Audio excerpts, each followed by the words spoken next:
Welcome to the Dojo Talk podcast. Please remove them shoes before entry. Sam Master is here, and you still have not taken off your shoes.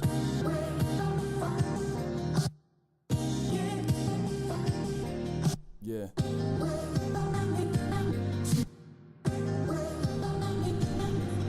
Yo, living every day to define man's mission. Look into the sky for divine transmission. Deaf man's vision makes the blind man listen. Eyes on the prize, this is blind ambition. Thank you. Blind ambition. Welcome to another episode of the Dojo Talk podcast. We are on episode 9, and I'm here with my co-host, the Anti-Cool. What's going on, man? Not much. How you doing? Life is going okay. I'm sick, so sorry for the listeners if I sneeze or cough or anything. I've been contaminated, but I took my medicine. I'm doing a little better, so just bear with my voice. Real quick before we get into these fights, I just want to issue a complaint. These 6 fight main cards have to stop. I can't. I really, and I feel bad for even complaining because, to be honest, I didn't watch any of these fights the night they happened because The Walking Dead was on, so that won out, and there weren't enough fights on here on paper that made me want to watch this over The Walking Dead. But these 6 fight main cards, they're just, even when they're good, it's such a drag to get through. I can't remember what card it was, but this was the night I realized I was getting old. Like, me and my friends used to just watch fights all night like it was nothing. And there was one card that was a 6 fight main card. And around like 10:30, we all were like, all right, you know. Like, literally, we were all tired and ready to just leave. Actually, I think I did leave. I left and went back home. I don't remember what card it was, but yeah, so whoever I did this 6 fight main card, we gotta, 4 is cool. 5 is okay, especially for like a pay-per-view. If I'm paying for it, I don't mind staying up a little late. But yeah, regular TV, if we could not do 6 fights anymore. It's just, yeah, I'm just throwing that out there. I don't know if that bothers you, but I see 6 fights and I immediately get annoyed. Fuck, like West Coast fight fans, by the way, who get to like freaking sleep at who get to like go out and do stuff because your cards end at like 9 o'clock. Right. Meanwhile, we're up until like 1:30. God forbid fights go to decisions. Yeah, hell, it doesn't even matter because they just hold on until and they wait for the next half hour to start the fight. Right. And then they'll re-show the prelims, and it's like, I just wanted to get that out the way. That bugs me. But so today we got 6 fights to go through. Should be able to hopefully get through these pretty quick. Some of these fights did not last too long. Other fights, unfortunately, don't leave a lot to be talked about or desired. And then we might be able to get in some other MMA news and nuggets. But we will start with Derek Lewis and Travis Brown. I'll let you kick it off. What were your thoughts on this fight? Derek Lewis is the greatest fighter ever.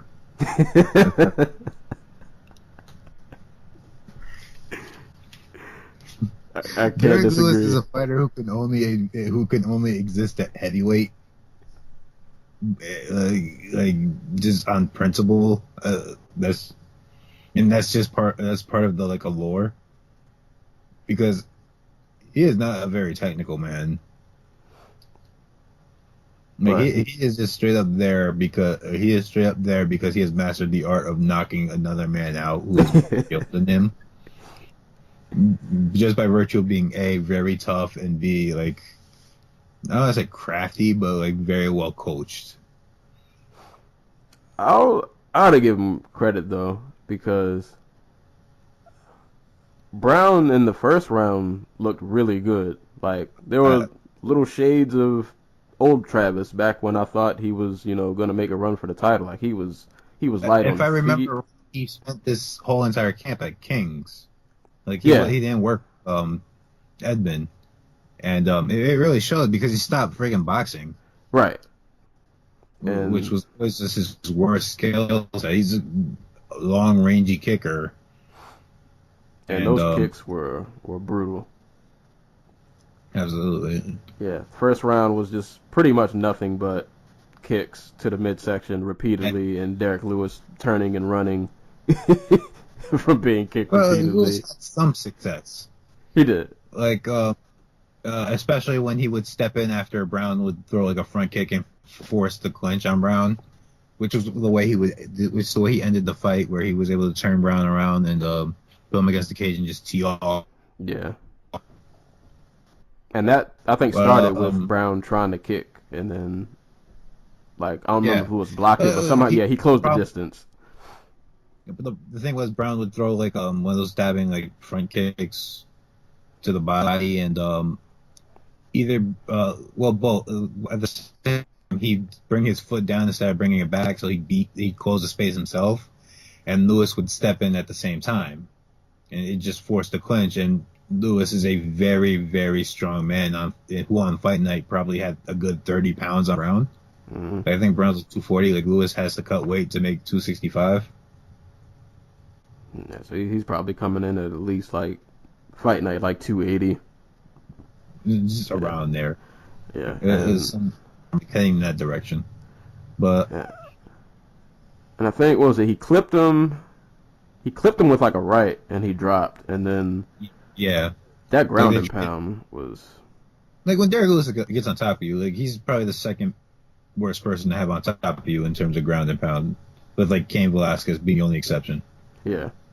And his power is just scary. Like, he landed probably about a good 5 ground and pound shots after that, like, initial hit. But, like, those last 3 just weren't even needed, because Brown went from, like, TKO to, like, I'm dead now. Like, because I think, like, his head bounced off the mat, like, the last 3 hits. They probably just could have stopped it way before then. Yeah, I mentioned it a bit earlier, but, like, Lewis is really well coached. Like, I'm always hesitant with heavyweight coaching, because I feel like heavyweights, they either, like, they have this big ego, or, like, they're the big man in the gym, and they can get away with whatever, or like they're the big man in the gym and they move around. They tend to, like, be the weirdest coach, you know? Like, how many featherweights and lightweights you know who are like JDS, who are like, you know what? I'm gonna go make the Brazilian Olympic boxing team my official gym, you know? Or like Alistair Overeem, who basically has his own training staff, like. And you don't know if those guys who surround him are yes men or who are really, you know, pushing him to, like, actually go out and do this. Right. And then you have Brown, who left, like, arguably the greatest coach in the game right now to go work with unarguably the worst coach in the game right now. And it shows. Because, you know, that's Ronda Rousey. Yeah. So... But Lewis's coaching staff, they understand what he is,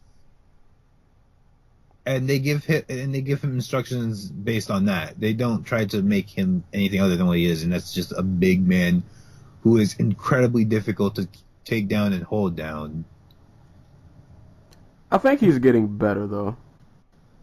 Yeah, no, he definitely is. He's definitely getting... Especially on the timing. Yeah.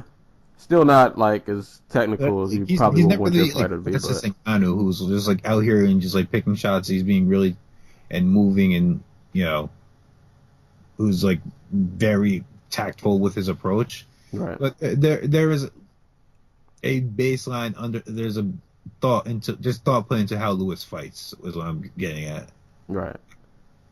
It's a quick tidbit about this fight. Well, for one, I hope Derek Lewis is all right. I did read that. I think he broke his foot. Yeah, so hopefully that heals up. And I know also in his post-fight he mentioned he wanted to take some time off. So, but did you see the article on SureDog about why he was holding his stomach? Because it just wasn't because he was... Huh? No, according to him, he had to take a shit. Oh, yeah. And it was weird because... He's like, the kicks was just a little boo-boo. Right. And I was like, you're a brave soul. But, yeah, man, Derek Lewis is awesome. Derek Lewis is a treasure. Good God. Like, he should be promoted more. Like, this dude is he's gold on the mic. His post-fight interviews are always entertaining. Yo, let Derek Lewis call, like, a Titan FC or, like, an Alaska fight. Like, championship fight pass. Yeah, man, this dude, he's my new heavyweight role model. It was Roy Nelson, but I'm sorry, Roy. Derek Lewis took your spot. This is the new heavyweight role model. Hey, what's he saying? Like, oh God, just like laying it into Travis Brown for his like domestic abuse allegation, and then asking where Ronda Rousey's finances at. Right. Like, it wasn't even like this animated thing. He was tired. Right. And you know, Ronda Rousey's like somewhere watching this and just like scared out of her mind. Right. Like, who is this terrifying man? Like, you can't write a better like script than this. Like, this dude is Derek Lewis might be the realest fighter that ever lived. Like, he just might be. I know he said he's gonna take. He said he wanted to take at least like 3-4 months off or something like that. But I saw people 4 times last year. Yeah, he said that too. He mentioned in the post fight that all the times that he's fought, you know, it's I guess irritating him. You know, it's not the best for the family. But when he comes back, who do you think he should match up against? Winner of Brown versus not Brown. Winner of Hunt over him. Not bad. Actually, him and Hunt. I think him and Hunt would be really fun. Mm-hmm. We forgot to mention that part where he's like, "I'm tired because all the training sex I had." and he said it like you said. It's so like nonchalant. Like, he just says it so like, casual. This is what happened. Like, I was very, very tired from having so much sex.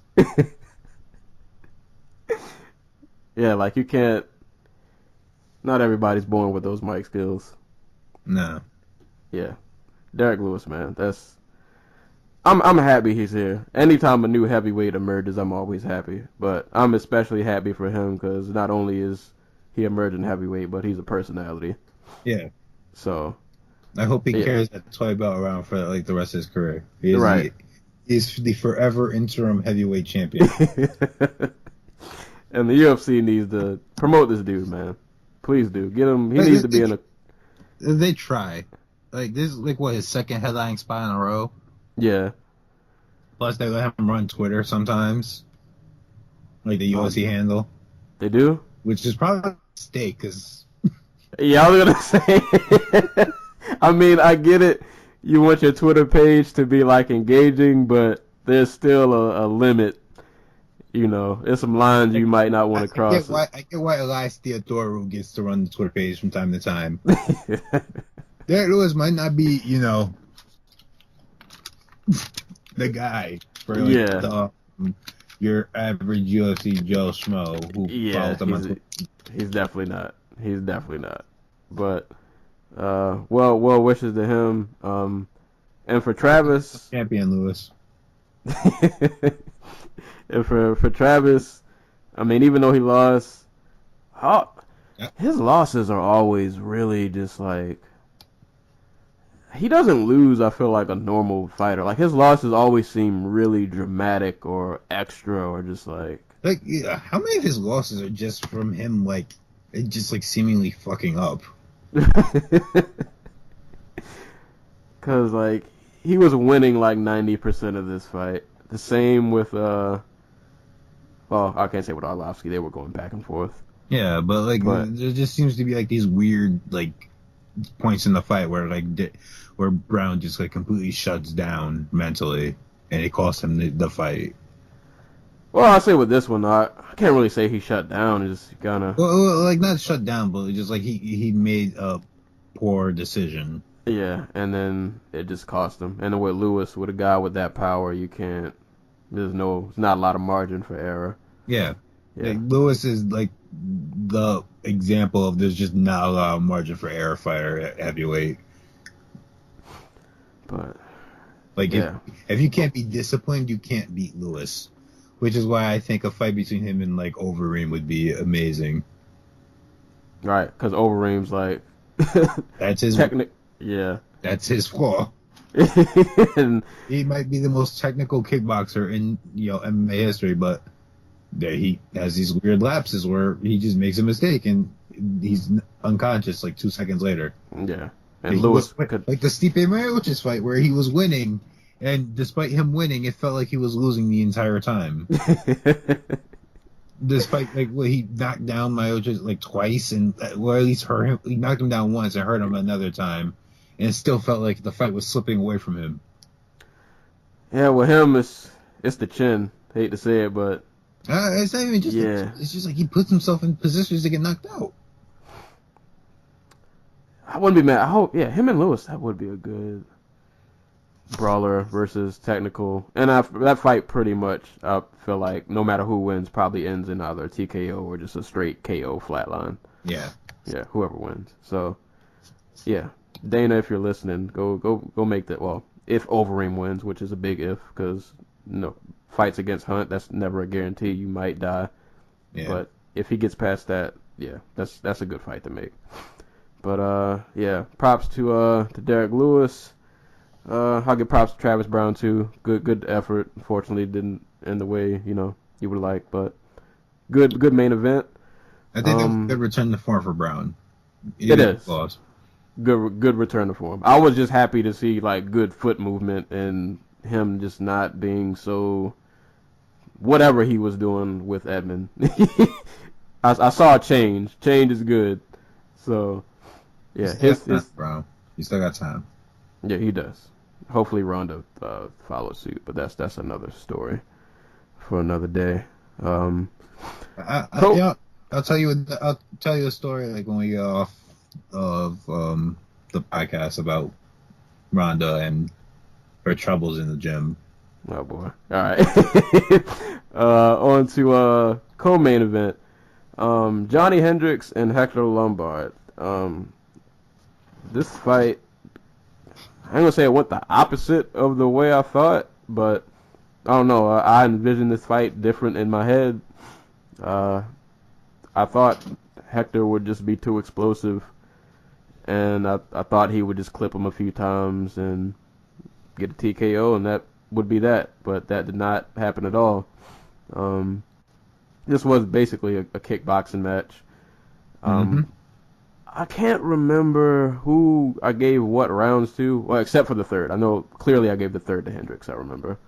The first two, I kind of don't remember how I scored them, but I just remember it just seemed like a volume thing to where Hector was being really patient, which I get because he mentioned, and I know the announcers were mentioning that he said in the Magny fight that pretty much by the second round he had nothing left in the tank. Yeah. So he wanted to be more, be more cautious, but I don't know, maybe he was too cautious because Hendricks just got off a lot more, and Lombard's moments were just kind of few far in between, and basically Hendricks just kind of kickboxed him to a 3-round decision. Yeah. Well, I'll get like if somebody had scored that fight like the first 2 rounds go to Lombard, I would not like be angry at them. You know what I mean? But yeah, I thought it was a really solid fight for both guys. Just like at this point in their careers, like Lombard needed a fight to prove that he's not going to just fade away late in fights or like make terrible decisions that just cost him the fight. And Hendricks, that was the best Hendricks striking wise since the second Lawler fight. Probably, yeah. He was, especially about like the third round, man. He was getting loose. Like he was doing all the things that he did against George St. Pierre that I thought would would help him win. You know what I mean? Like, right. Then the stepping knees were back, which were like just on point. Like, yeah, he landed those flush. I won't say he was sharp with his combination boxing and kickboxing. There was still like this little not slowness, but that he didn't have that same flow. Yeah, it didn't seem as crisp as it was like in like the Lawler fight. But those knees were on point. and it was really hard. It was like really, really like good to see. Like I know a lot of people got off like the Hendricks train in the lower and GSP fights because they felt like he got away from just launching his whole entire body weight at somebody and knocking them. Right. But like I really like that style of fighting where like he's just in the pocket, throwing all these combinations and he fights at when Hendricks is boxing. He fights at a range, mostly because he's like a 6'8" reach. But he fights at a range that we don't see in MMA and we only see in boxing really. And he can get away with it because he's such a good wrestler. Yeah, and that was another interesting thing to see. That they're wrestling. I can't remember. Did anybody get takedowns? I felt like their wrestling kind of canceled each other out. Basically, Lombard got like a brief takedown in like the second or third round. But and then I think Hendricks pretty much like popped right back up. Yeah, right back. Like he rolled over. Like Lombard tried to get onto his back, and then Hendricks popped out the back. And he was right back up in like less than 10 seconds. But it was a really solid shot, Hendricks. I'm not sure how far he goes, just because, like, does this Johnny Hendricks beat Gegard Mousasi? Yeah, that was actually my next question because I was looking at the rankings and I'm like, okay, I mean, I figure eventually Hendricks will probably he'll make his way to the top 15. So I'm like, who in the top 15 could I like actually see him beating? As much as it pains me to say, I think he beats he can beat Uriah Hall. He can beat Sam Alvey. He can beat Tim Boetsch. But actually, out of the three I just named, I think Boetsch is probably the hardest one for him. But like after that, it's kind of just like a toss up to me. Like, we know he can't beat Gastelum. Like, I was about to say you got latest Jocko, Gastelum, Brunson. You think he beats Vitor? Maybe. If he can survive the 90-second blitz, yeah. I think he beats Vitor. I'll give him the benefit. I think he beats the one Vitor. guy in the top. That's the one guy in the top 10 I think he can beat. But after that, like where do you really go with him? Yeah, because eventually I think what happens is the size starts to become a factor. Because when you start fighting like a Weidman or even like a Jacare, like those are pretty much like light heavyweights. Yeah, and Hendricks was never a very good like double friggin' explode double guy. Like he was never Gastelum. Gastelum's a guy who's explosive and he can get on your hips, in the blink of an eye. He's going to have a very big speed advantage in the weight division. But someone like Hendricks, most of his takedowns from putting guys against the cage, or he'd shoot, work his way up their body into the clinch, and then take them down from there. Like, who can he do that against at middleweight, where like everybody's over 6'1", and they'll be keeping him at the end. They'll be keeping them at the end of their jab. And their wrestling, especially when you get to like the top 5, everybody's a pretty solid to great wrestler. Like even Gegard, whose wrestling has always been, the one knock on him. I don't think Hendricks takes him down. No. Like Hendricks isn't King Mo. He's not gonna shoot and have like the explosiveness to finish. Yeah, I mean, I guess I can say he proved me wrong in this fight, so I won't leave anything, I won't sell him too short. I mean, anything can happen. He's a terribly skilled fighter. Like, he is a very skilled fighter, and if he could make 170, I think he'd still be champion. Yeah. But, yeah, if he's going to stay at middleweight, the battle's only uphill. Yeah. When Lombard is, like, it doesn't get easier. Yeah. It really doesn't get easier. It doesn't. Also, really quick, I think Lombard looked better, like, tactfully. I think that was probably his best fight in a while.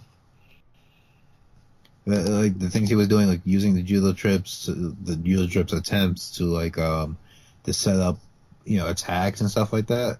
Because most of the time, Lombard's whole offense is just basically feint the jab, throw the cross, and overhand and hope it lands. Right. But yeah, he looked really tactful. He didn't expend too much energy. Maybe kind of what cost him. I think he probably should have pulled the trigger a little more, but it wasn't a bad showing. It wasn't a great fight, but if you're fans of either one of these guys, it's like there's something to take away that's very positive. Right. So yeah, I'm interested to see like how the matchmaking is gonna work with I hope Johnny. Johnny. I would be surprised if Lombard's next fight's in Bellator or something. What's his win streak like? He's on a 3-fight losing streak. Oh, and the fight before that, I think was either I think he got popped for something. God. And with the way they're cutting people, which we'll probably get to later, because he might. Yeah, Lombard hasn't won a fight since he beat Jake Shields in 2014 March. Man. So that's going on 3 years. 3 years, yeah. And with the way they're cutting people, man, no jobs are safe. Unemployment is. If I remember right, Lombard's on I think Lombard's on a pretty big contract too. I'm not sure if there was renegotiation after he lost his first few fights, but man. I remember he had one of the big ones. Yeah. Well, I hope they give him one more. Just because he showed signs of. He showed me something that makes me think, if depending on the matchmaking for his next fight, that he could get another win. Like he might be able to have another run, but never know. Cuts are very real. We'll probably have time to get to that. We'll mention that later. But yeah, props to Hendricks. That was a good showing. Interested to see what he does next. The next fight up, Gavin Tucker and Sam Cecilia. So I didn't know who Tucker was, but there was a guy who I saw online who was telling me, he's like, yeah, you need to watch the Gavin Tucker fight. Like, this kid's really good, so on, so on, so on. So I watched, and I was like, all right, let me see what he's talking about. And yeah, Gavin's like a little mini. See little shades of Dillashaw, little shades of Cruz. He had the footwork. You can definitely tell he's been studying like the top 3 of that division. He had similar footwork. I can't say he's as good as them, but you can tell he's paying attention to the top guys. The footwork was there.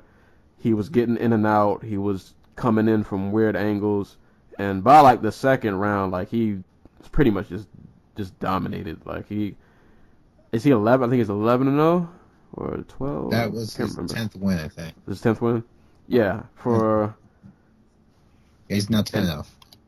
10-0. And for a debut fight, that was, he didn't get a finish, but that's a great debut, considering you didn't get a finish, but it was a pretty one-sided fight. So, yeah. I'm looking forward to seeing what this kid can do. I'm always rooting for another Gavin, so. But he looked great. Like, anything you can take away that's negative about his performance is basically, it boils down to he fought Sam Cecilia, and Sam Cecilia is a one-note fighter, and if you're a type like Gavin Tucker, that's the fight you should have if you're going to be like a good fighter. You know what I mean? Right. But he was astounding, great debut. He cuts angles so well, and I thought he was like a 3 or 4 year fighter or something like that. But apparently he's been fighting since like 2011. So like this is probably the best version of him we're getting, as opposed to somebody who's only been fighting for like 2 years and then makes their jump to the UFC. Right. But he looked great. The exits on the hook, like the way he was just I think he really wanted Sam City to follow him when he would circle out to his right, because you'd see him always go and change stances. He'd switch to orthodox and just have the right hand cocked and ready and loaded. And I think he was waiting for that, and that's where a lot of showboating came in. He was just trying to get him to follow. Yeah, I was gonna say, man, he reminded me of Cody a bit, because even the showboating was on point. Yeah. Yeah, I love that he was just calling out his shots at one point and just doing them. Like, Cecilia had no answer. Yeah, like, kid is crazy athletic. Just, yeah, we got new blood. We got new blood at featherweight. Yeah. Definitely. I hope they don't try to slowball him, because, like I said, he's been fighting for like 6-7 years.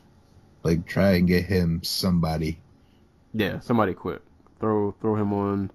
See how well he can do against. Like, you just got rid of your best Canadian fighter for no reason. Well, you just brought one back, I guess, but you just got rid of your best Canadian prospect for no reason. Like, another one just fell in your lap.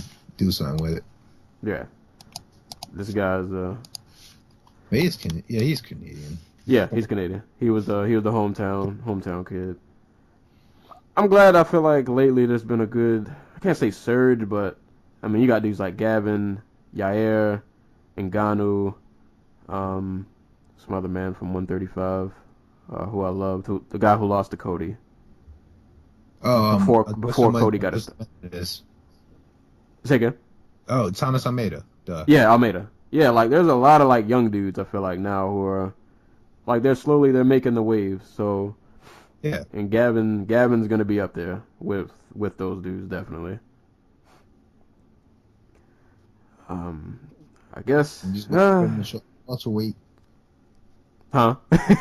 Just waiting for them to show up at welterweight. They really need it. Well, Robbie Lawler broke that division.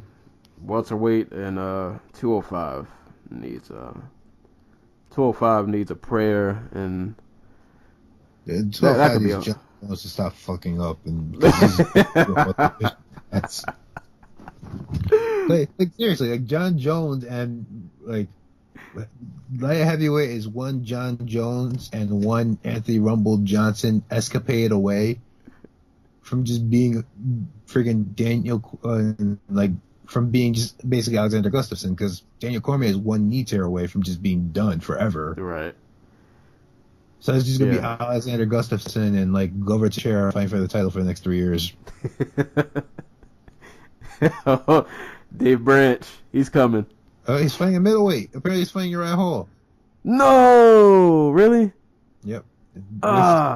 Wasted talent. God, Shogun. He could have fought Shogun.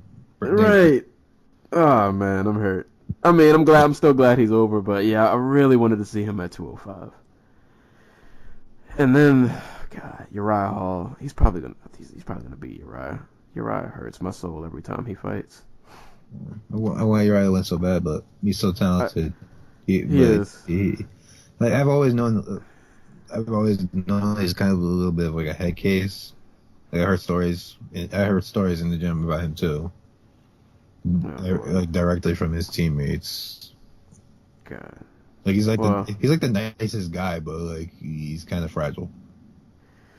Yeah, that's been the story I've heard too. That he's almost too nice a person. Yeah, and it carries into the fighting, which it's not an area you want to be fragile in. But God, Dave Branch, I was dependent on you to save 205. I mean, maybe he's just going to go for the middleweight title, and then he's going to go 205. Yeah. You know. He'll take both again. He's doing it again. Yep, he's going the hard. He's going to do yeah. So we believe in you, Dave Branch. I'm going to try to believe in you. Dave Branch, save the UFC. Right. Save the UFC from itself. Next fight, not too much to talk about. We don't need to spend a lot of time on this fight, to be honest. But Elias Theodorou and Cesar Ferreira. Sorry if I butchered any of their names. 3-round kickboxing match. Not very eventful. To be honest, I can't remember any significant moments in this fight, so I don't have. Like, Theodoro, I think it was just Theodoro putting something out there while Ferreira, Cesar, like put out nothing. Like he landed 11 punches in the entire fight. Oh. Like he landed 11 strikes in the entire fight. Jesus. You landed like if you land less than a strike a minute, you don't deserve to win the fight. Right. Yeah, I mean, there's not much else to say about this fight. I mean, it was. I guess this is. I guess we can talk about a little bit. Theodoro is like a 185 prospect because coming off of Tough Nations, he was supposed to be like the guy. Remember, the guy who was going to put a little bit of life back into the 185. And I look at him, and he's definitely probably not going to be that guy. I say that for sure. He's 28, and he's a middleweight. He can go on for another good 8 years and still maybe improve a bit. But how big of a jump is he really going to make? Yeah, this performance wasn't. I felt like though, in like the other times I've seen him fight, he was definitely better than this. I think he's fighting better comp. Like he fought Sam Alvey, and that was garbage. And when he fought Santos, he showed that he was really tough, but he got shut down and beat up at like every turn. And for Cesar, I mean, yeah, there's not much to say about his performance at all. Like you said, he didn't really. There wasn't a lot to talk about because there was really no output. There just wasn't. Yeah, this whole fight was unfortunately a lot of just nothing. Just Theodoro did. It was what? It was white noise. It was the white noise of a fight. Like it was, and I hate to say that because I don't mean to like fight or bash, but I'm not.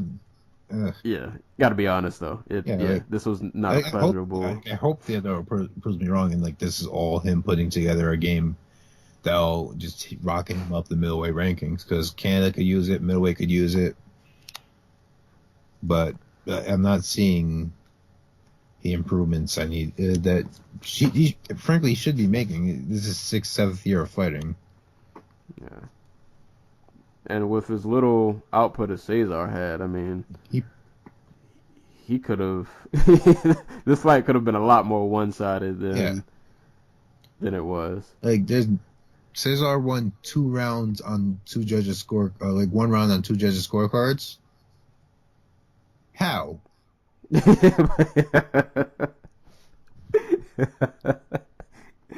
don't know.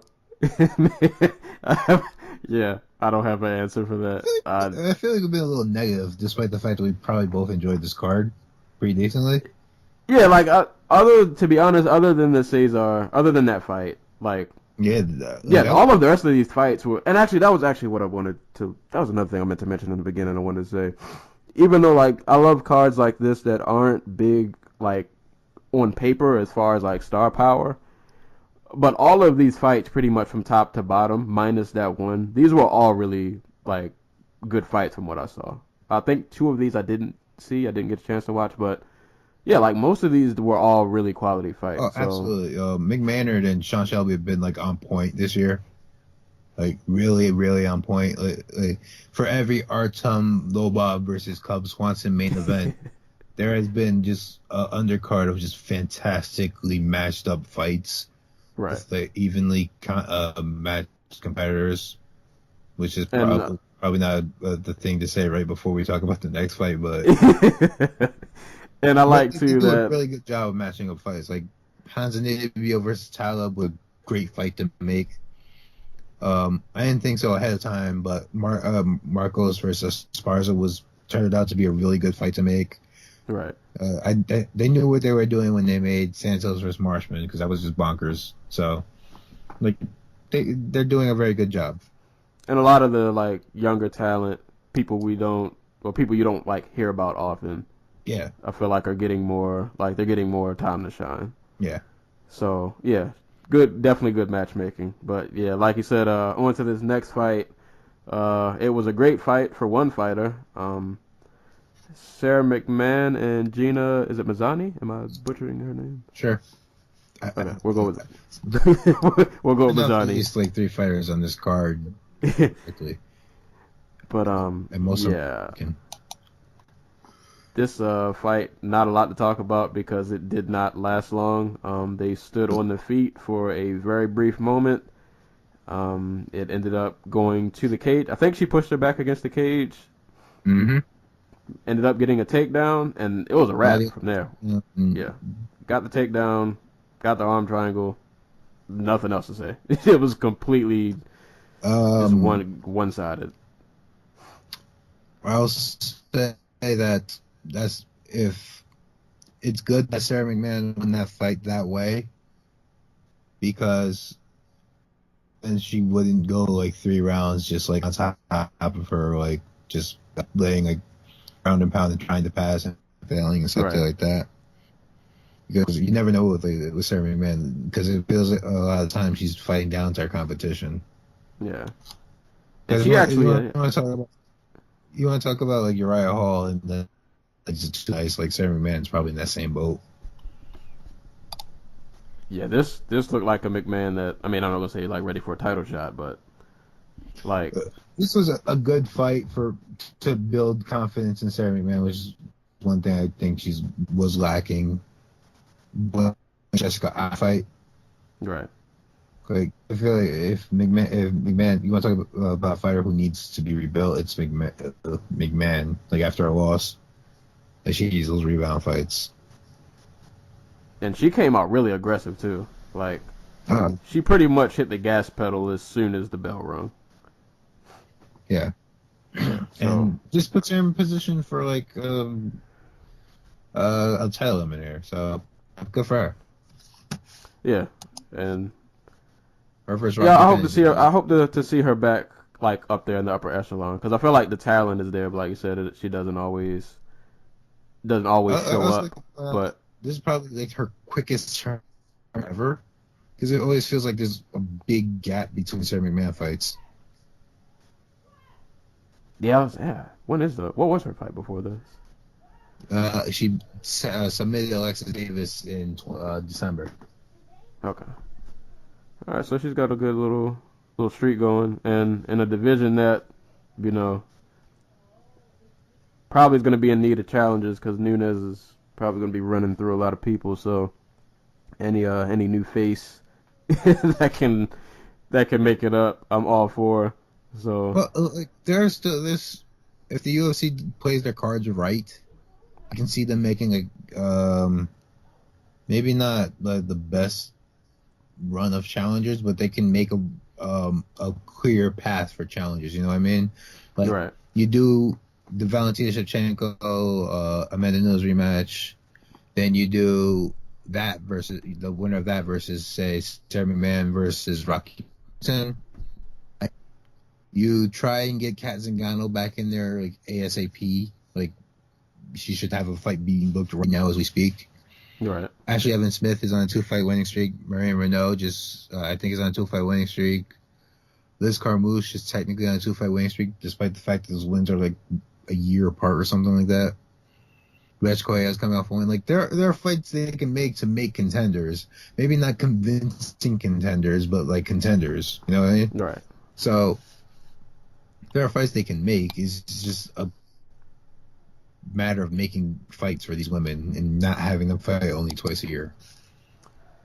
Well, hopefully with the matchmaking, which, you know, it's good, but they blunder every now and again. But hopefully they can figure that out. But yeah, McMahon's she's definitely just shot herself pretty far up that ladder. Mm-hmm. So yeah, pretty much all to talk about that fight. And the last fight on the main card, Paul Felder and Alessandro Ricci. This was Paul Felder doing what Paul Felder does. We're just going to kickbox, and I'm probably going to be faster. I'm going to beat you to the punch just a little bit more. Mm-hmm.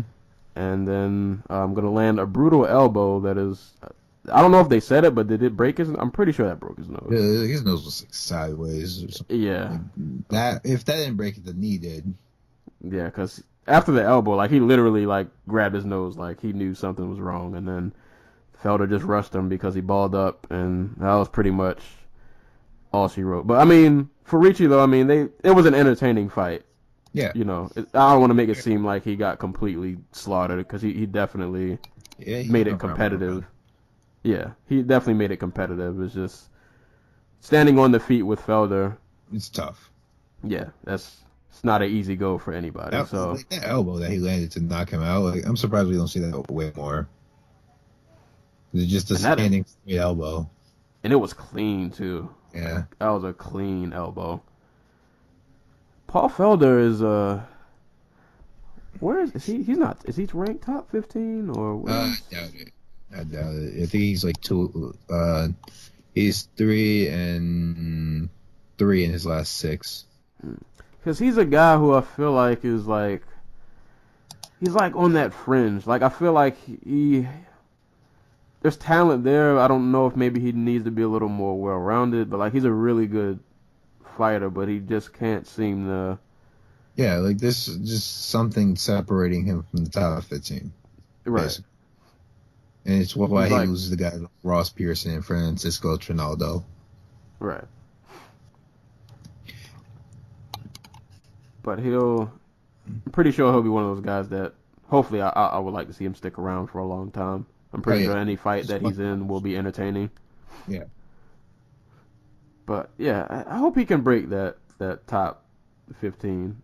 See, who's 13 through 15 is Evan Dunham, Quinta, and Will Brooks. I don't know.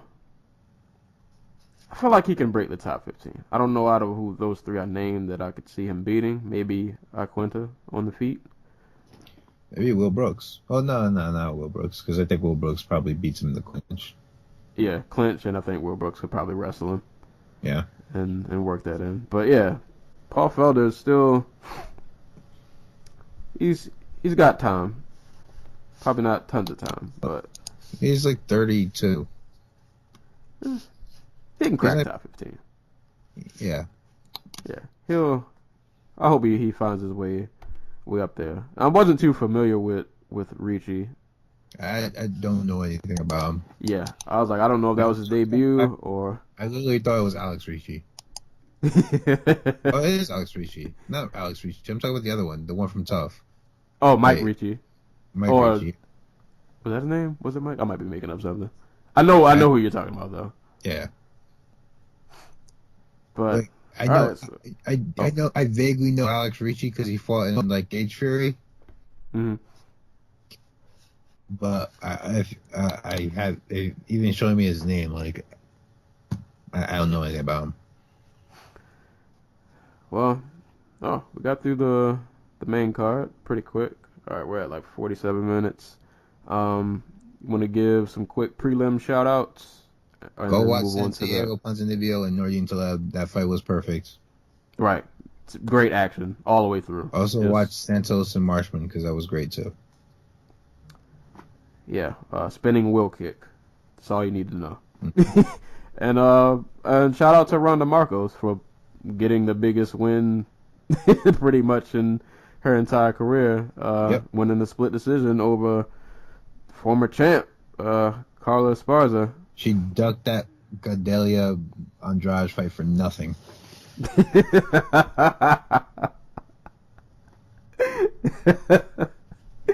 Man, that was.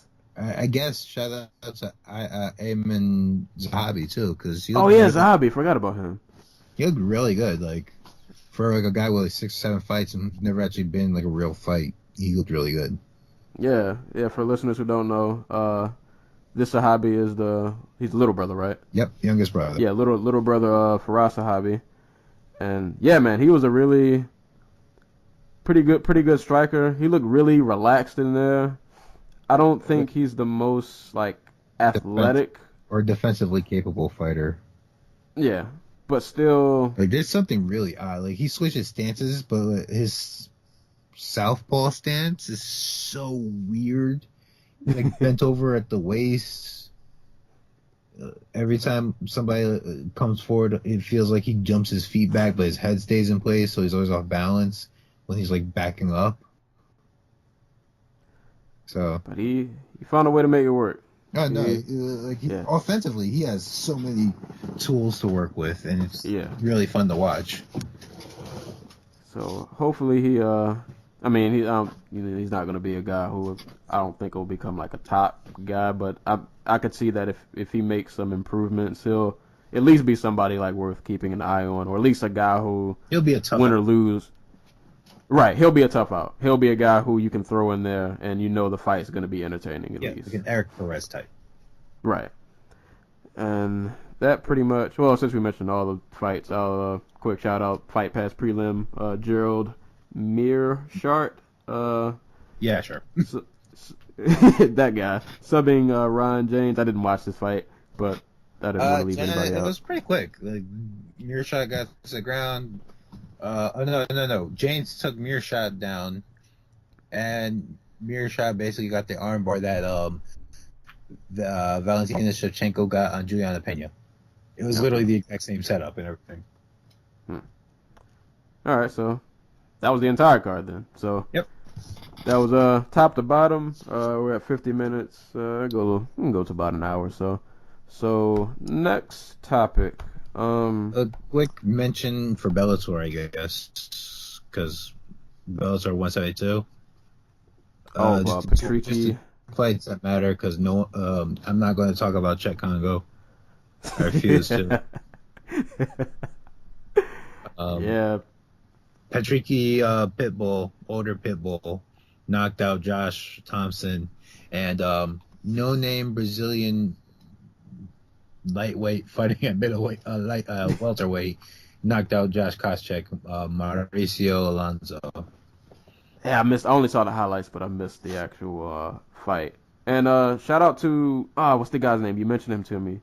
Anatov? Anatoly Tokov. Yeah.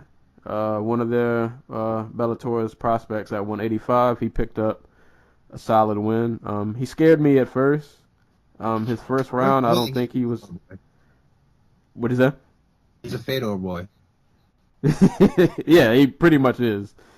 But his literally, he's one of Fedor's boys. Is why he's in Bellator. Well, I mean. Well, I only bring this up because Bellator cut like their entire Russian. Yeah, the entire roster of Russians. Yeah, and once they brought in Fedor, Fedor's like, I'm only coming back if you bring in my boys, like Baby Fedor is back. I can't pronounce his name. It's like Kirill. Who else did they sign? Like some guys who fought like Fight Nights and yeah. Dude's definitely talented though. The former UFC middleweight Nikolai Alexakin and Kuat Kamitov. Guys who fought and lost in like one championship. But he's dude's talented though. His first round did scare me though. Oh yeah, Tokov is a real talent. Yeah, you're definitely a real talent. He should listen to his coaches a bit more though. He was trying to engage in the grappling a little too much, and he almost got caught in some pretty bad spots. And then luckily he found his way out. And then second round, he I forgot, was that a TKO? How did he win yes. that fight? Yeah. TKO. So shouts, but like thoughts and good vibes to freaking Matt Mitrione who had the past kidney stones. Oh man. Okay, yeah, I didn't know that was why he pulled out. Yeah, no, he was tweeting from like the airport bathroom like the Monday after. It was like, yeah, for all those who thought I was ducking Fedor, I'm now pissing out kidney stones in a freaking airport bathroom. Oh Lord. Yeah, and then that, I think that fight they were saying might get rescheduled to like May. Yeah. Or like June, something like that. So, yeah, best of wishes to him. 4 or 5 months of praying Fedor wisens up and retired. Yeah, yeah, it was funny. I mean, not funny. I don't wish harm on any fighter, and I know passing kidney stones is not a pleasurable thing. But when I found out that this fight got scrapped, I can't lie, I was actually pretty excited that I would not have to watch this. I have to be honest. I was pretty happy. I was dreading watching this fight. Also, So, I just want to mention this because I was very upset that nobody brought it up. I knew none of the MMA media was going to bring it up. But could we also talk about how Fedor's daughter got beat up by like the Chechen warlords? I don't want to say his team, but like just his boys. Like while she was coming home from school. what? When did this happen? This happened like 2 months ago, like 2-3 months How old, ago. Like, how old is his daughter? Remember the when ACB had that card where those kids fought on, and like the Chechen dictator's son ended up knocking out some other kid in like a minute, and it was broadcast on like Russian television, like Max TV, which broadcast the UFC and like all the big boxing cards. I don't remember this. I need to see this. I had to look up this dude's name. It was Ramzan Kadyrov. That's what it is. So when you say kids, like how old are we talking? I'm talking like 7, 8, and 9. I think they are. What? And they broadcast this on TV, and he got in the ring. He was so proud of them for beating up these kids. Wow. So how old is Fedor's daughter? Is she around like that same age? She's like 14, 15, 16. I get like nothing's proven, but it seems pretty obvious that a day after Fedor came out and said this is stupid and dumb about like letting those kids fight, and not only fight but fight on freaking TV. Like his daughter gets assaulted. Wow. That's wild. Yeah. Yeah, definitely send me those links. I'll probably feel bad even watching that. God, because one of my little brothers is around that age. Man. Like I'm like, they do it in Thailand, but they do it in Thailand because if you could make an extra $20 for your family fighting, it's worth it, I guess. Right. To not go hungry. Right. But freaking like this dude is just like, this was just like pure, I want to show my sons to the world. Right. And just them beat up these kids who are in this like probably in just like some freaking dojo karate class. Man. Any other? I can't remember. Was there any other notable fights on that card? It's weird. I watched that card and I don't remember aside from like the knockout. No, that's it. Okay. All right. So real quick, coming up on an hour, but I wanted to get in this link you sent me earlier. So I was not aware that the UFC has sent a lot of people to the unemployment line. Just a few notable names, or maybe not all notable, but just names I recognize that stand out to me. Anthony Burchak, Maximo Blanco, Gene Herrera, Brock Lesnar, who I kind of feel like that doesn't count. He retired.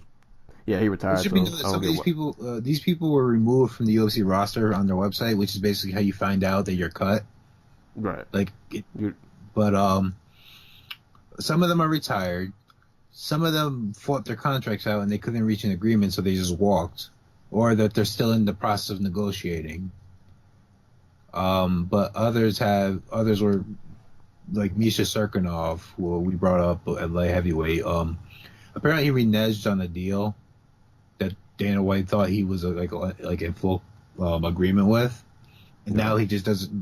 The UFC just doesn't want to do business with them. But they did cut like Nikita. They didn't cut. I just found this out. They didn't cut Nikita Krylov.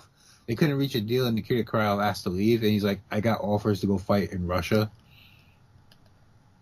So like, I think it's a sign that it's at least partially a sign that internationally you can still make money fighting. I think it was Ian McCall he's like, I don't know if I want to do this anymore. I got like a 6-figure offer to go fight in like Russia or something like that. And it makes sense. Like Bigfoot just got paid like $500,000 to go fight in Russia earlier this year. Yeah, I want to get back to Nikita, but real quick, some of these other names that hurt me. Right. Sohee Ham, who I loved watching fight. Got robbed in the last fight. Yeah, she's out. Takeya Mizugaki is out. Eric Perez, who was on like a 3-fight win streak, is out. Lorenz Larkin gone, Rick Story gone, Jessamine Duke gone, Freddie Serrano gone. I mean, to be honest, I'll probably post this link in the show notes because the list is a lot longer than what I'm naming. Francisco Rivera gone. God, what? Yeah, man. But the Nikita Krylov one, when I saw that one, I think that one hurt me the most. Not even because I'm like a sign huge... the UFC doesn't care about 205 anymore. Like, Yeah, and that was the thing that was bugging me. It's like I wasn't like a huge Krylov fan, but I'm like, dude, he's easily one of your best like young talents. he's exciting. He might not have a personality, but he's a character. Right, He's that Capone. Like, right. And especially at 205 where the pickings are just slim. Like, you need everybody you can get. And you need everybody you can get. you're right.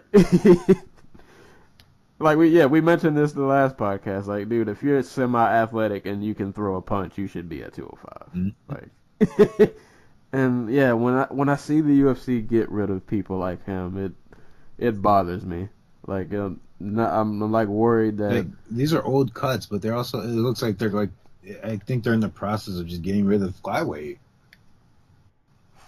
They got rid of 3 top 10 top 15 fighters in the span of like 2-3 weeks. Ali Bagatinov, Zach Makovsky, which I guess isn't terribly unexpected, but he was ranked number 12. You could at least like match someone up who you think could beat him, and then like get him out the rankings real quick. And then they couldn't reach an agreement with Kyoji Horiguchi because they couldn't work out a fight schedule. Because Horiguchi's like, I don't want to fight twice a year. I'm 26 years old. Yeah, I should be fighting. And he's like, and that's a dude. And if you want to go to Japan, Horiguchi is the must-have. Right. So like, that's the guy. He probably would he probably would. They go to Japan. He's a headline or a co-main at least. Like at this point in his career, yeah. And now they just let go of a top 3 fighter who's going to go fight in Ryzen. Right.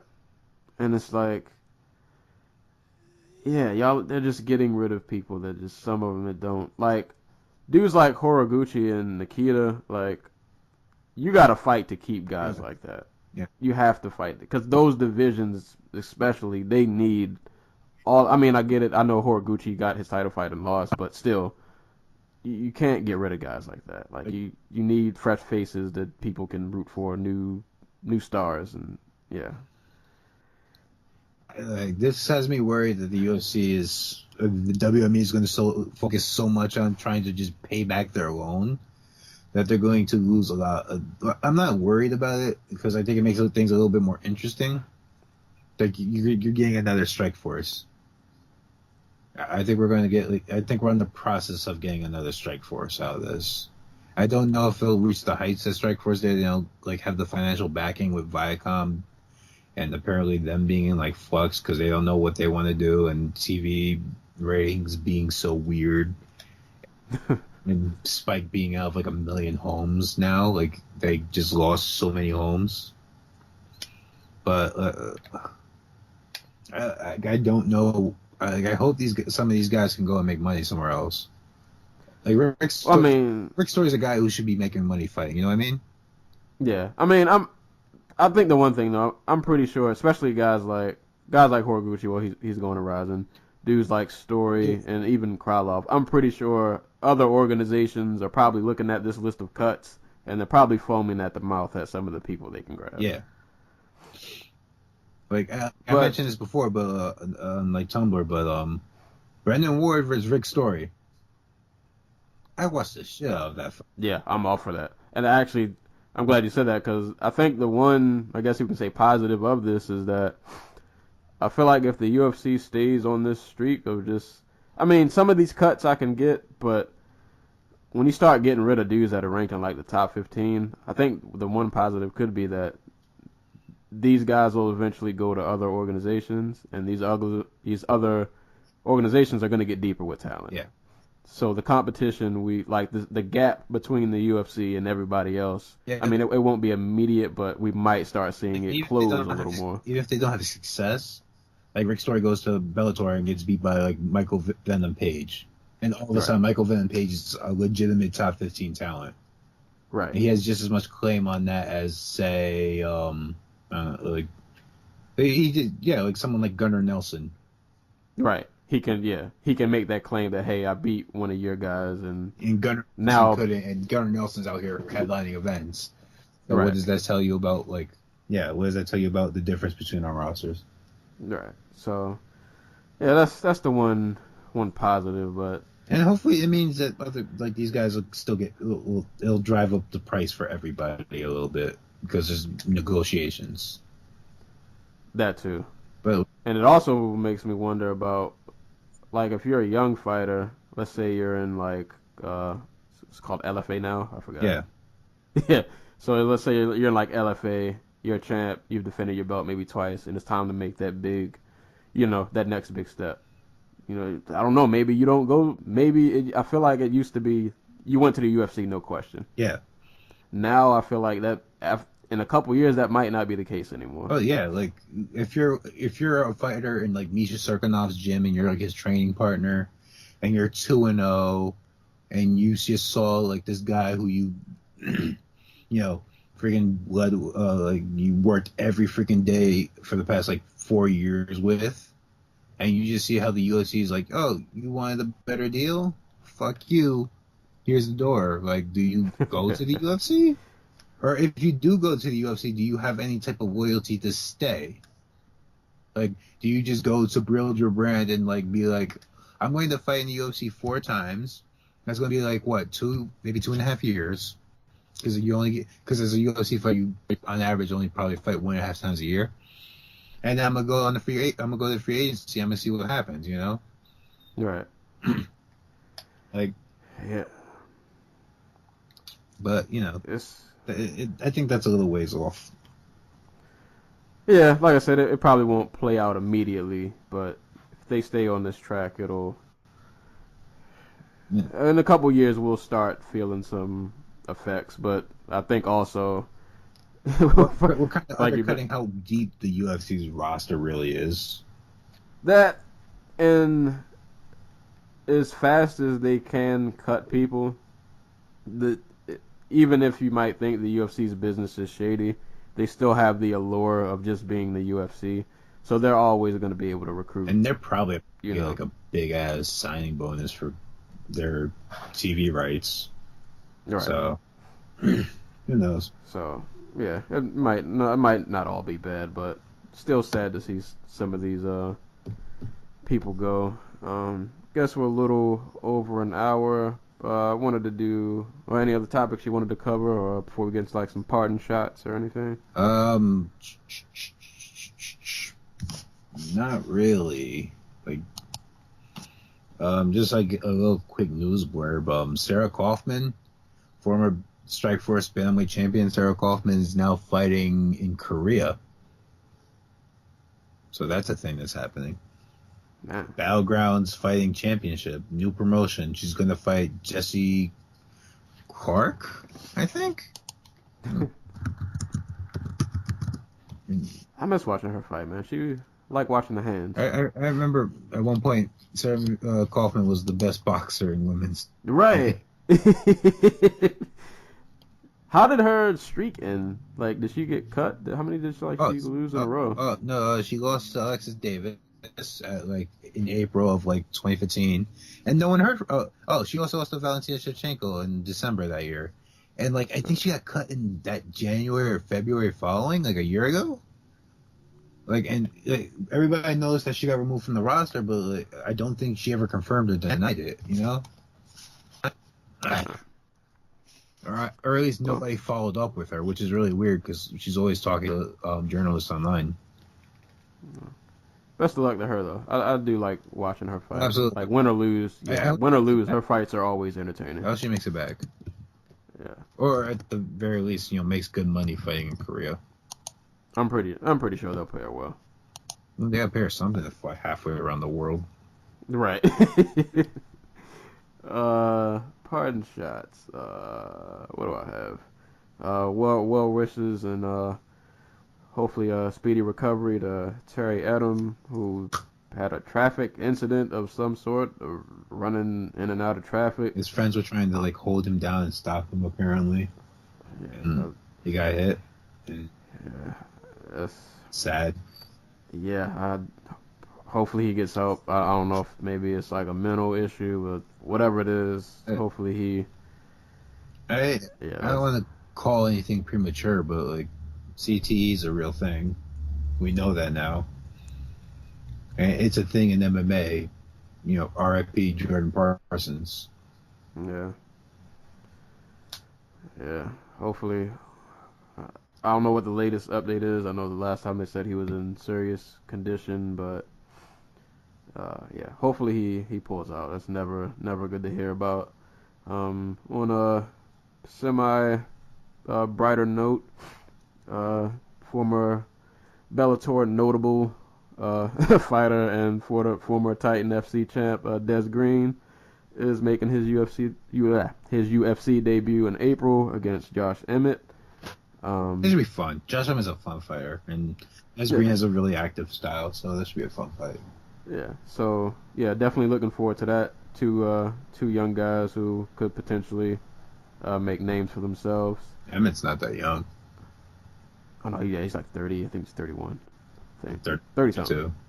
All right, Dez is young. Dez is like 27. He's like the same age as me. So, but yeah, looking forward to that fight.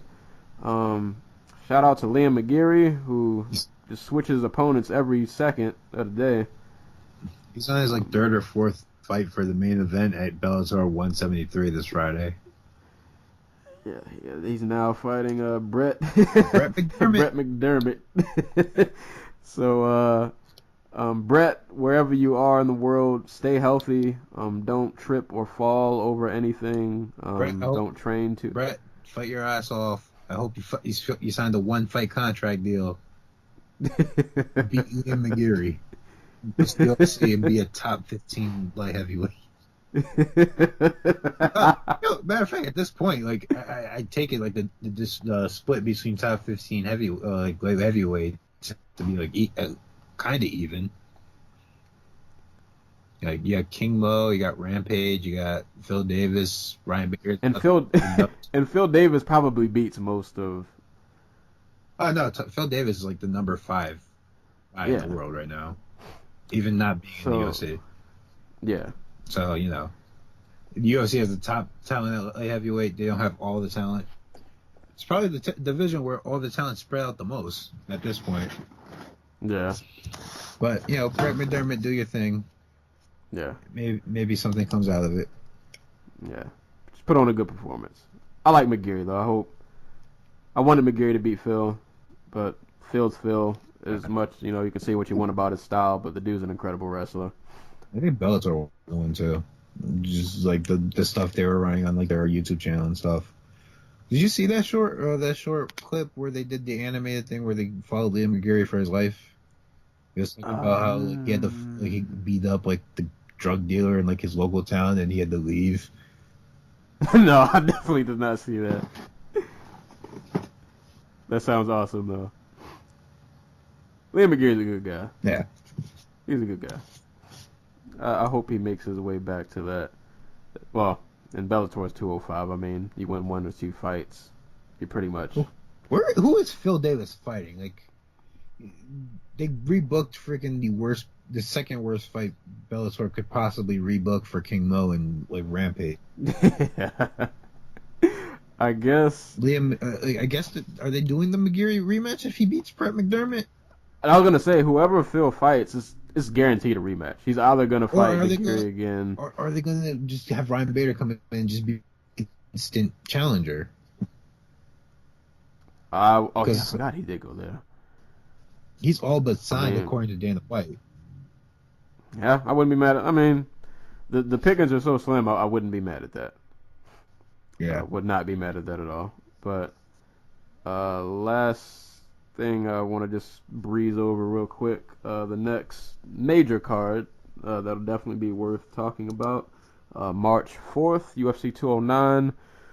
The rematch I've been waiting for. Tyron Woodley and Wonderboy Thompson.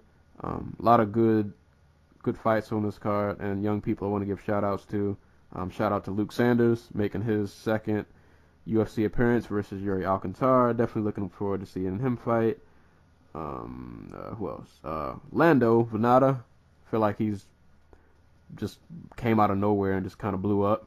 Him and David, yeah, man, he's a beast. Him and David Tamor are gonna throw down. David Tamor, not a bad fighter himself. He's very inexperienced, but in his 2 UFC showings, he's put on like Muay Thai clinics, more like kickboxing clinics, I guess. Just like savage knockouts of his opponents and everything. So, and yeah, also man, shout out to Mirsad Bektik. Yeah, I forgot. Mirsad Bektik and Darren Elkins also on here. Todd Duffy, who I haven't seen. I know he's off the card. I feel like. Oh, what? Oh, yeah, I forgot. He just said. Okay. Because he's Todd Duffy, he can't make it to Fight Night. Oh God. Yes, All right, so no Todd Duffy. I got excited for nothing. And the best card could be Nurmagomedov, Tony Ferguson. Ferguson, man, who you got in that? Oof, I don't know. I was talking about this with a friend, and I was like, this is a. We used to do this thing where we would always predict cards and just see who got the best record. Mm-hmm. But there would always be that one fight where, like, I can't pick who I think wins until the night of. And, like, you know, when they show the highlight reels before the fight, I judge it on the highlight reel. Like, whose highlight reel is better? But I don't. I'll lean Khabib because Ferguson's shown in the past that he can be, like, held down. But, like, it's tentative because Ferguson... It's a wild boy. if by like any stretch of the imagination, I think Tony Ferguson is just the most dangerous fighter in MMA. In terms of he can end the fight literally anywhere, off his back, on top, right, on the feet. And you don't know what he's gonna hit you with. Yeah, I feel like he goes in there and just makes up attacks and they work. they just work. Real quick, since we're talking about that fight, out of those two, who has a better chance of beating Conor? I think they both do. But I'll go. Everybody always picked Khabib. I'll go with Ferguson because I think Ferguson can do all the things Nate Diaz did, but like slightly better to just completely take all the air out of Conor's game. And I know why people think. Why people pick Khabib because he's this wrestling grappling god, where he might be legitimately the best grappler in MMA. But like the Michael Johnson fight, he got tagged a couple times. He is such a tricky and he's so many tricky entries into the wrestling on his own, but I'm not convinced he can do it against somebody who can keep range. Yeah, see, the thing with Khabib is I feel like he doesn't have as many different ways to win as Ferguson. Mm-hmm. But if Khabib gets the one shot way, like if Khabib gets one takedown against Conor, I think it's over. Oh God! Yeah. But the thing is, he has to get inside without getting tagged and knocked out. Yeah, But if he did, everybody always talks about like his pressure game and like how he's like. I've never seen Khabib as like the guy who like pressures for takedowns. Like he's very good at making people come to him, like putting that type of pressure on them, where like you have to do something or else like he'll win. Khabib's gonna win the fight.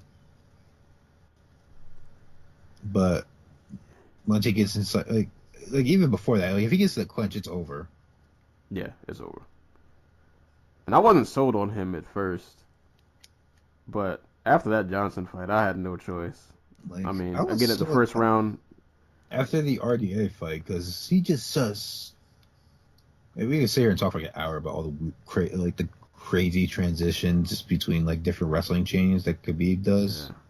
And it's like, and Michael Johnson is, I mean, I get he's not like a super all-star, wrestler, but he's still a good wrestler, and he just made Michael Johnson look like he never trained a day in his life. Yeah. Like, but I think from an entertainment standpoint, I don't want to go on this too long because I feel like I'm going on another tangent, but from an entertainment standpoint, Ferguson and Conor, I think, would be a much better fight, like on the eyes. Yeah. Because I feel like whatever happens, like Khabib, Conor, that's a one-round fight. Ferguson, Connor, that could go all 5 rounds. Right. You know? And you're going to get probably multiple knockdowns, just probably wildness. Probably another Nate type of fight, pretty much. Yeah. Mm-hmm. But, yeah, I don't want to go on another another tangent, but, yeah, that card's going down March 4th. And we'll definitely be there to cover that. Also, quick note, as I mentioned last time, I know I mentioned I was behind on SoundCloud with updating the episodes because I didn't know you had to pay for additional minutes. But I will be putting all of the episodes up on SoundCloud probably on Saturday or Sunday. I'll put every episode up on SoundCloud, so that'll be 2 or 3 through 9, I think, which we're on now. So all those will be up. So whatever platform you want to listen to, it will be there. And yeah, I guess that's about it. So as always, anytime. Oh, sorry, not you. Oh. All right. Yeah. But yeah, anytime somebody's getting kicked or punched in the face, we will be there to talk about it. Just real quick, because we did it last time, I figured I'd do it this time. Support on UFC, Bellator, MMA, and kickboxing, actually, because there's kickboxing this week, like really good kickboxing. Glory is on, Glory 38 from Chicago. Going to feature a light heavyweight title fight between champion Artem Vakitov and Salo Cavallari. It's a rematch. It's a really good fight. They have a light heavyweight tournament with Daniel Ayunga and Zach God, I'm gonna butcher his name. Mwekasa, who is probably the most interesting man in combat sports. Dude survived a volcano explosion, a civil war in his country, like being sold out as like a traitor or something like that. Just life is crazy. Go real. And basically has the biopic life. Yeah, dude's life could be a movie. I hope somebody just offers him like a ton of money to go make a movie about his life. And former K1 Grand Prix World Champion Murthal Groenhart will face off with Dong Chai, a former Lumpini champion. And then there's Kunlun Fight 57, which has Yongsung Kai Fairtex and Wei Nin Hyu and Artur Kishenko. So just like a bunch of really solid kickboxing and Muay Thai. Oh, and speaking of Muay Thai, real quick, I have a friend named Scott Noble who is a Muay Thai fighter. I just seen him post this on Instagram. I don't know if this is tickets to his fight, but Lion Fight 35 at the Foxwood Resort Casino. Ooh. Is it March? This is March 3rd. I don't know what state this is in because I know his fight is in Connecticut. So if this is in Connecticut, this is the card that he's on. All right. But so yeah, if this fight is in Connecticut, shout outs to him. He does have a World Star knockout. If I remember, I'll put it in the link to the description below. Yeah, man, he's a really good fighter, really cool dude. I've known for probably about a year or so now. So shout outs to him. Oh, good luck. And yeah, man, I hope he wins. He's a fun personality. I feel like he's somebody. If the world saw him, they would like him, man. He's a fun dude. But yeah, that's all for this week. Well, Deontay Wilder. I know you have a very tough test ahead of you with Gerald Washington.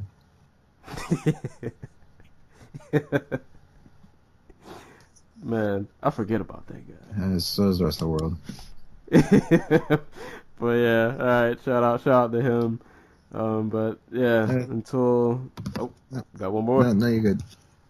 Oh, all right. So, yep. Next time people being kicked and punched in the face, we'll be there to talk about it. Until that happens, we will catch you guys later. Later. Peace. Yeah, this is my Mixcraft.